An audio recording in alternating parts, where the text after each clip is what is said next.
এবারে স্প্রিং ব্রেকে আমাদের গন্তব্য ছিল আরেকবার মেক্সিকো। আসলে বিচ আমাকে বড্ড টানে, আর এখানে সমুদ্রের রং এত সুন্দর যে সত্যিই না গিয়ে পারা যায় না। আর পুরবও ঠিক আমার মতো সমুদ্র বড্ড ভালোবাসে, তাই এবারে স্প্রিং ব্রেকে আমরা চলে গিয়েছিলাম আবার মেক্সিকো। আমাদের ফ্লাইট ছিল রিনো থেকে অ্যাটলান্টা থেকে ক্যানকুন। দেখুন, রাত্রেবেলা আমরা অ্যাটলান্টা এয়ারপোর্টের ছবিটা দেখালাম, আর সকালবেলা উঠলাম জানি না কোথায়, মেঘের মাঝখানে সূর্যোদয় হচ্ছে। দেখতে বড়ই সুন্দর, তাই না? তারপর মেক্সিকো পৌঁছে ওদের ইমিগ্রেশন পার করে আমরা চলে যাব মেক্সিকোতে। যেহেতু পুরাব আর ওর ড্যাডি দুজনেরই আছে আমেরিকান পাসপোর্ট, তাই জন্য আমাদের সবসময় আলাদা লাইন, আর আমার গ্রিন কার্ড, সেজন্য আমারও আলাদা লাইন। আর একটা কথা খুব ইম্পর্টেন্ট, ইউএস সিটিজেন যারা হয় আর গ্রিন কার্ড, তাদের জন্য মেক্সিকো ট্রাভেলের জন্য কোনো আলাদা করে ভিসা লাগে না। আমরা পৌঁছে গেছিলাম এয়ারপোর্টে, আমাদের হোটেল থেকেই পিক আপ ছিল। তো এই ভদ্রলোক এলেন আমাদেরকে পিক আপ করে।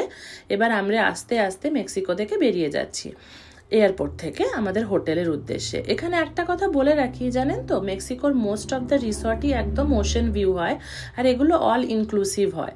আপনি যদি আলাদা করে কোনো ট্যুর বা প্যাকেজ বুক করতে চান সেটা করা যায়, কিন্তু এবারে আমরা করিনি। আমাদের এবারের উদ্দেশ্য ছিল শুধু খাবো দাবো শোবো আর রিল্যাক্স করব।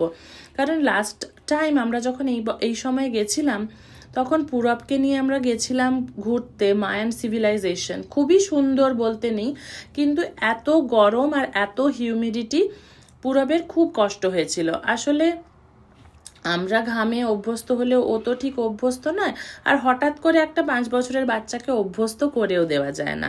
তাই এবারে ওর সঙ্গে আমরা আস্তে আস্তেই গেছিলাম। দেখুন, হোটেলের দিকে যাচ্ছি, অনেকটা ঠিক আমার দেশের মতো লাগে মেক্সিকোটা। তাই প্রত্যেকবারে যখন আসি মনে হয় বাড়ি যেতে না পারলাম, কিন্তু বাড়ির মতোই একটা জায়গায় এলাম। কোথাও যাব এই ব্যাপারটাই বোধহয় ভালো, তাই না? সবারই কি এটা হয় যে যাব এক্সাইটমেন্টটা থাকে, কিন্তু যেই যাওয়ার দিন চলে আসে তখন সঙ্গে সঙ্গেই আবার ফেরার তাড়া, আবার ফিরেই অফিস জয়েন করতে হবে, আবার ফিরেই পুরবে স্কুল, এই সবগুলো চলতে থাকে। কিন্তু যাই হোক, এখন যাচ্ছি, যাওয়ার সময় আর এই সমস্ত কিছু ভাববো না। এইসব ভাবার জন্য তো সারাক্ষণই পড়ে আছে। মেক্সিকোতে প্রচুর গ্রিনারি, কারণ মেক্সিকো অনেকটাই ক্যালিফোর্নিয়ার মতো, জানেন তো। আমরা যেই জায়গাটা থাকি এটার নাম হচ্ছে নেভাডা। এটা হচ্ছে অনেকটাই মরুভূমি আর ডেজার্ট, সেখানে আমরা এত গ্রিনারি দেখতে পাই না। কিন্তু মেক্সিকো যেহেতু ক্যালিফোর্নিয়ারই অংশ ছিল একটা সময়, সেজন্য এই দুটো জায়গারই আবহাওয়া অনেকটা সেম। কথা বলতে বলতে পৌঁছে গেলাম রিসর্টে। এখানে নেমে আমরা এবারে চেক ইন করবো।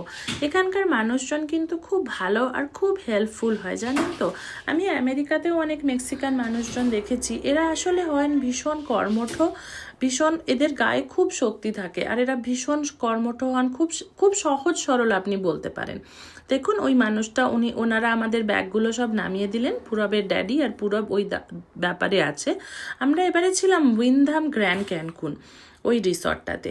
এবারে আমরা একটু আগেই পৌঁছেছি। ওরা বলেছিল যে আর্লি চেক ইন পসিবল হবে, আর তোমাদের অল ইনক্লুসিভও চালু হয়ে যাবে।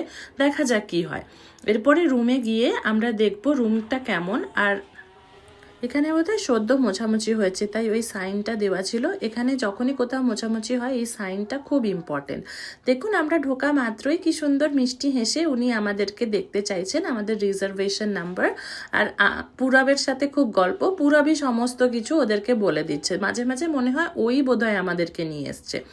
এটা আমাদের দ্বিতীয়বার এই রিসর্টটাতে, প্রচণ্ড সুন্দর। আমি পরে একবার এটার ভিউ দেখাবো। মোটামুটি চেক ইন আমাদের হয়ে গেছে। এই যে পুরবের হাতে ওরা ব্যান্ডটা পরিয়ে দিল। জানেন, রুমে গিয়ে দেখতে পেলাম ভগবদ্গীতা, মনটা খুব ভালো হয়ে গেল।